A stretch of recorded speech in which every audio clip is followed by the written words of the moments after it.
Today's feature is on Lieutenant General Retired Daniel Opande. But before we continue, we would like to take this chance and appreciate each and every one of you for supporting us, encouraging us, and commenting on our features. We've taken time to go through your comments, and we're making improvements to make our content better and better. Thank you so much for your support and being part of this journey. We began with just about 1 subscriber, and now we are nearing the 1,000 mark in less than a month. This could not have been possible without your support. Thank you so much.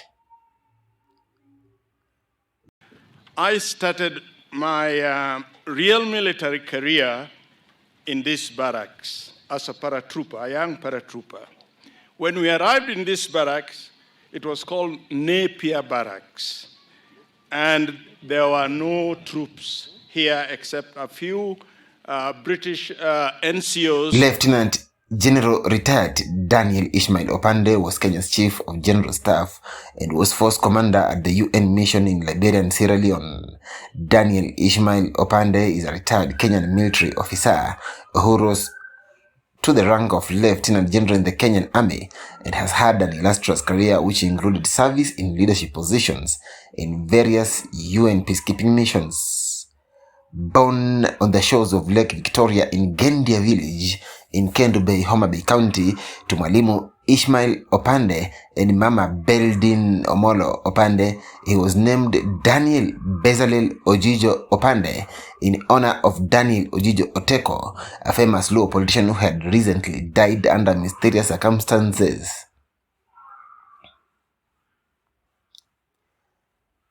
Opande was brought up in a strict home and school environment which prepared him in so many ways for his school life at the then government African school GAS Kakamega, now Kakamega High School. He not only excelled in the classroom at GAS, but also performed well in co-curricular activities such as long distance running, swimming, high jump, soccer, debating, and the Boys Scouts movement. At that particular time, he wished, like so many boys then, to become either a lawyer or an engineer. He would end up a soldier, serving the army for 42 years before retiring. Opande joined the King's African Rifles, later the Kenya Army by chance. His father's illness had forced him to forsake joining high school for A levels and take up a job with the East African Industries in order to support his siblings. When the army advertised for officer cadets recruitment, he decided to try his luck. Despite reservations from the family, especially his father who had lost his only brother in Burma during the Second World War, Opande, who says he was impressed with the type of order and discipline that the military embodied, applied, was interviewed, and selected in a group of 14 and sent to Lanet, Nakuru County for medical examination and basic training. And he would say, Leye, Sukuma Mimi. At Lanet, Opande was trained by the likes of Idi Amin Dada, then a lieutenant in the King's African Rifles, and would later become president of Uganda. He was also trained by Shaban Opalot from Uganda and Captain Mrisho Sarakikia from Tanzania. Mrisho later became the army chief of the Tanzanian People's Defense Forces and an ambassador. Opande wrote in his memoir that he was one of the lucky ones to survive the rigorous basic training at Lanet. It was nominated to attend a further 6-month training course at Mons Officer Cadet School in Aldershot, UK. His first major posting was to Northeastern Province to fight the Shifter Rebellion. This was probably the most definitive stage in Opande's career and may have established the ground on which he worked for most of his military career as a peacemaker. His first major peacekeeping mission was in pre-independence Namibia as part of the African contribution to the United Nations Transition Assistance Group, UNTAG, where he was a deputy force commander. Opande's time in Namibia was not easy, as the South Africans and the supporters of the South-Western African People's Organization SWAPO couldn't easily agree on peace and transition from white to black majority rule.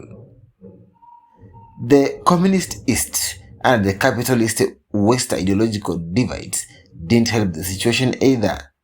Opande, though, doesn't say so much about the fact that Kenya was an interested party in the Namibian situation, since Sam Nujoma and SWAPO had sympathizers in Nairobi. Opande and his team midwifed Namibia through the subsequent elections and helped in training the Namibian army and police. His next assignment was in Mozambique, where the fight between Frelimo and Renamo movement threatened to split the country. The names Alfonso Dhlakama and Joaquim Chissano were on the lips of many Africans in the 1980s because of the raging civil war in Mozambique, pitting the communist-leaning Frelimo against the anti-communist Renamo, which was sponsored by the Rhodesian Central Intelligence Organization, according to Opande.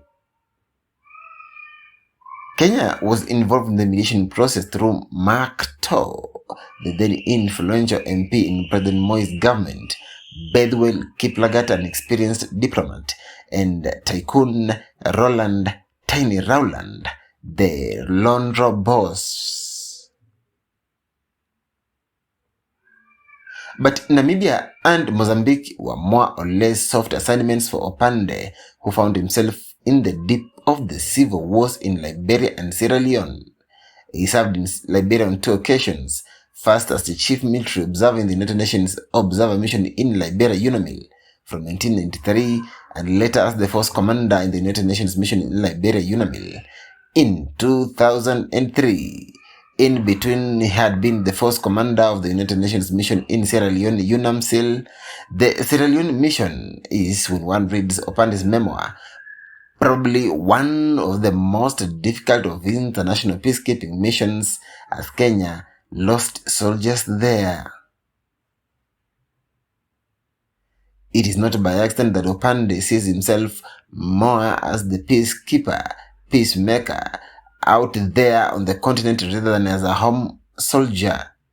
However, his international assignments don't lessen his role back at home, where he was instrumental in the establishing of the Moi Barracks in Eldoret and set the National Defense College, now National Defense University, on its feet in so far as innovating its curriculum and making it more of an international military training and research institute. Even with such a stellar military career, one meets an Opande who is a family man, a keen golfer, and a senior citizen who is concerned at how politics may be driving Kenyans up the wrong street. Which is why, unknown to many Kenyans, Opande was instrumental in the signing of the peace accord between ODM, or rather Orange Democratic Movement, and the PNU, Party of National Unity, in the aftermath of the post-election crisis of 2007 in Kenya.